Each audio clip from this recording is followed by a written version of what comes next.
We do not have our spoken candles of joy and concern this morning. As you can see, our altar will be busy later, but you should feel free to light a candle in silence at any time during the service at the table to the right of the pulpit, and there is a journal there to record your thoughts and your prayers. After our spoken prayer and a time of meditation and silence, we will sing together hymn number 123, Spirit of Life, which is also printed in your order of service. We'll sing it first in English and then in Spanish. This morning's prayer was written by Reverend Norbert Chapek, who I'll be telling you a lot more about later. This is the Flower Communion Prayer. If you want to follow along, it's 723 at the back of your hymnal. In the name of Providence, which implants in the seed the future of the flower, and in our hearts the longing for people to live in harmony. In the name of the highest, in whom we move and who makes the mother and father, the brother and sister, lover and loner, what they are. In the name of sages and great religious leaders who sacrificed their lives to hasten the coming of the age of mutual respect, let us renew our resolution, sincerely to be real brothers and sisters, regardless of any kind of bar which estranges us from each other. In this holy resolve, may we be strengthened, knowing that we are God's family, that one Spirit, the Spirit of love, unites us, and endeavor for a more perfect and more joyful life. Amen. For this morning's reading, I need your help. This is a responsive reading, also found in the back of your hymnal, number 548, entitled Summer Warmth. This is by Helen Cohen, and I just got to meet her a few weeks ago, so now this reading feels extra special to me. Number 548, I will read the bold words if you will read the italics. We stand at the edge of summer. The sun has at last warmed us enough that we begin to trust in its presence. The last burst of spring blossoms, lavender and white and deep pink banks of rhododendron, are giving way to summer peonies and roses.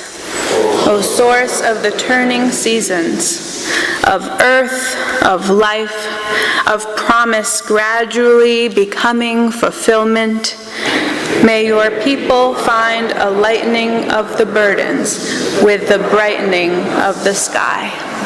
Beautiful, Helen. In her Flower Communion poem, Lynn Unger writes, "What a gathering! The purple tongues of iris licking out at spikes of lupin, the orange crepe skirts of poppies lifting over buttercup and daisy. Who can be grim in the face of such abundance? There is nothing to compare, no need for beauty to compete. The voluptuous rhododendron and the plain grass are equally filled with themselves, equally declare the miracles of color and form. This is what community looks like. This vibrant jostle, stem by stem, declaring the marvelous joining. This is the face of communion, the incarnation once more gracefully resurrected from winter. Hold these things together in your sight. Purple, crimson, magenta, blue, You will be feasting on this long after the flowers are gone. What beautiful words. What beautiful flowers you have brought with you today, eager to be gathered into our collective offering. 95 years ago, in 1923, in Czechoslovakia, a Unitarian minister named Norbert Čapek sought a ritual that would bind his people together.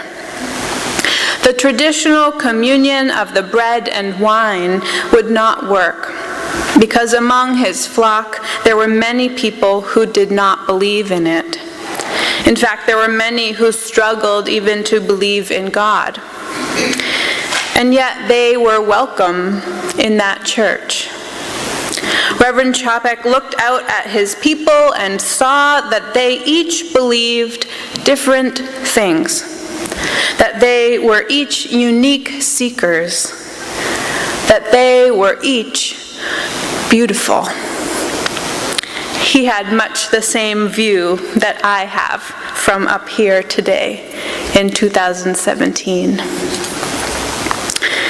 But he also saw that although each person was different and each somewhat alone in their seeking, that they were stronger together, that they were more beautiful together than apart, that this religious community was creating something special, something more sacred than each of them could achieve alone. The difference in people's religious backgrounds or beliefs should not be the dividing issue, he decided. The priority was to emphasize their common identity, their human identity, and the presence of God, or the spirit of life, which gives life to us all. On a walk one morning in the beautiful Czech countryside, he was struck by the beauty of the flowers that he saw growing there, each different from one another, each more beautiful for being mingled together with the others in a meadow. And that's when it came to him, the perfect ritual. He invited each of his congregants to bring a flower with them on the next Sunday, to be gathered together into a beautiful bouquet, each flower adding its own beauty and grace to the arrangement.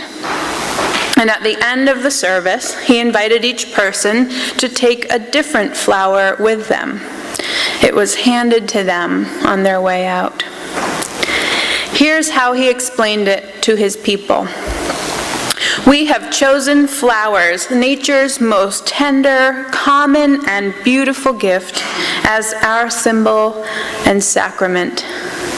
A flower is divine. You cannot create it, whatever effort you make. You can create only a dead forgery without fragrance and life, nothing more.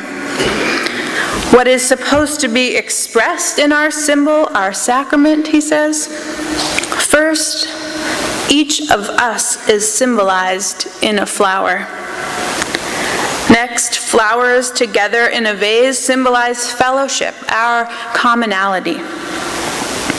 Third, the way how we brought and carry away the flowers symbolizes voluntarism, our freedom.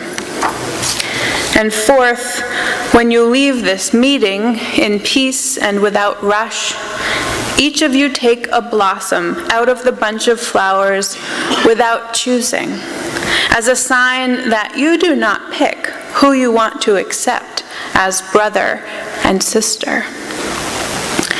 The simple and elegant ritual caught on in Norbert Čapek's church and in other Czech Unitarian communities. This is the face of communion, the incarnation once more gracefully resurrected from winter.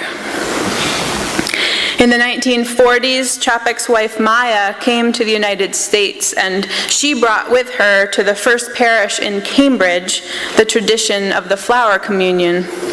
They loved it there too. So it is now celebrated in UU churches across the United States and in Europe and Canada and other countries as well.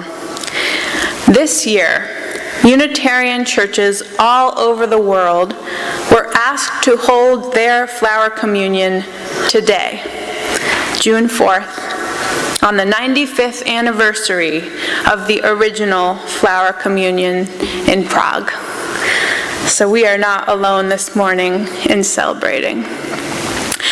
Today we have brought flowers of all different kinds, grown in all different places, representing our unique identities and paths traveled. As we bring our flowers forward, may we celebrate the inherent worth, dignity, and beauty of every human person. And may we add our small piece of unique and divine beauty to the collective vases of this community. Later in the service, we will each receive a flower in return. But now, let's see what collective beauty we can create when we all come together with our unique gifts and offer them to that which is greater than ourselves. As the music begins, I invite you to bring your flower forward and add it to our altar. Let's begin in the front on this side of the sanctuary and move all the way back, and then this section all the way back, this section. We'll see how that goes. Until all our offerings are mingled, all of our gifts shared, all of our individual beauty honored and made whole by our gathering together. Let us begin. A gathering. The purple tongues of iris looking out at spikes of lupin, the orange crepe skirts of poppies lifting over buttercup and daisy. Who can be grim in the face of such abundance? Hold these things together in your sight. Purple, crimson, magenta, blue. You will be feasting on this long after the flowers are gone. After World War II, the flower communion ritual came to be even more meaningful in Czech churches. For now it was not only a ritual of individual and collective beauty, it was also a ritual of remembrance, a rededication to standing up for your beliefs. You see, Reverend Čapek devoted himself to building the Unitarian Church in Czechoslovakia. He believed so deeply in the beloved community. And after the German invasion, Čapek was in great danger. His message of love and acceptance and of coming together across differences was not one that the Nazis could accept. Čapek was given the opportunity to come to America, to transfer to a church in the United States where he would be safe. But he decided to stay and continue his ministry in Czechoslovakia. In 1942, he was killed by the Nazis at a concentration camp in Dachau. Čapek died for his beloved community. It seems so heroic now, his bravery. He seems so larger than life, a figure for the history books, and he is. But his instinct to protect his community, even though it put himself in danger, is not outside the bounds of what I have seen here. what I have seen in this community and this country, even in the darkest of times. Just last weekend, I saw a volunteer fire department coming together at great personal risk to fight a fire in Lopes Square. And then fire departments from all over the Cape joined them to save our town, our old, wooden, closely knit and so closely built town. Thank God for them.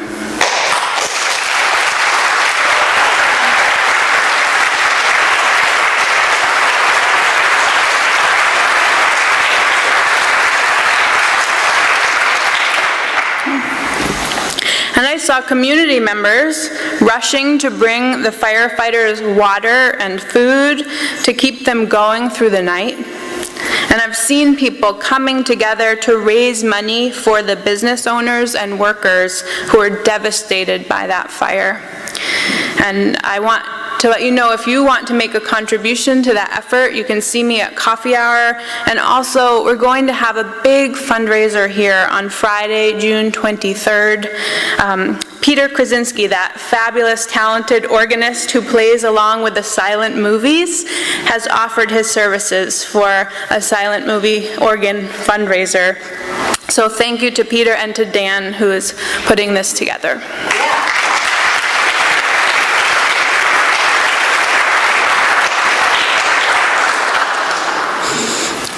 On a train in Portland, Oregon last week, 2 men gave their lives and a third suffered major injuries coming to the defense of 2 women that they didn't even know who were being harassed and threatened because they appeared to be Muslim. These men put their bodies between the women and the man who was wielding his words like a weapon. And then he drew a real weapon, and they kept their bodies there. There happened to be 3 heroes on that train, and yet I am not surprised. Because I look out from this pulpit, and I see each of you, and I know that you also stand up for what you believe in and who you believe in, even when they are strangers. This is a place where we come to be reminded of what we would put our bodies and livelihoods and reputations on the line for. And in countless visible and sometimes invisible, quiet and subtle ways, we continue to show up for each other, to be community for one another through good and bad times, even though we do not always believe the same things as each other. Norbert Chopek, who gave his life for beloved community, wrote, "It is worthwhile to live and fight courageously for sacred ideals. Even though disappointed 1,000 times or fallen in the fight and everything would worthless seem, I have lived amidst eternity. Be grateful, my soul. My life was worth living."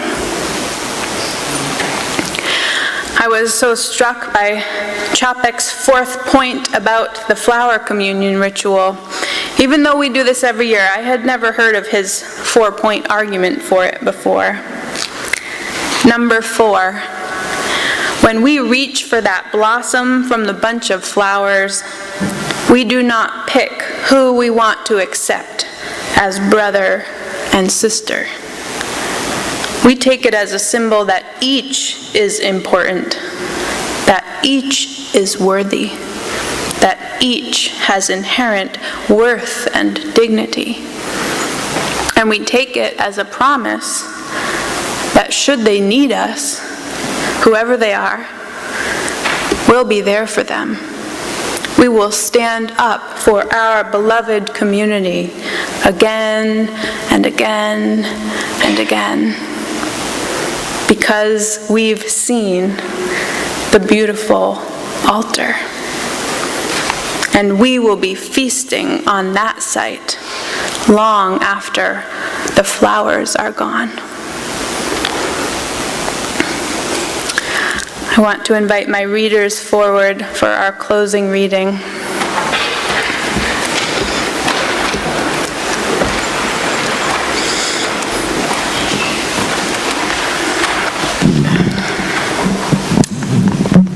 During the first flower communion in 1923, Norbert Čapek presented the following words as a blessing of the flowers.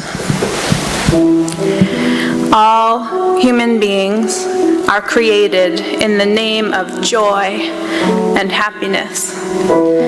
But thousands of troubles surround us, tormenting us with sadness. If a person cannot see beauty in the world around them, then troubles and sadness tie them down. The beauty of the clouds floating in the sky. The beauty of the spring rain. The beauty of flowers. The beauty of friendship and love. May people see that beauty. May true humanity spread out in human hearts. May we all get our daily bread. May people forgive each other their trespasses. And not bring each other into temptation through hatred. May peace spread out across all the earth. Amen. Amen. Amen. Amen. Amen. Amen, and blessed be.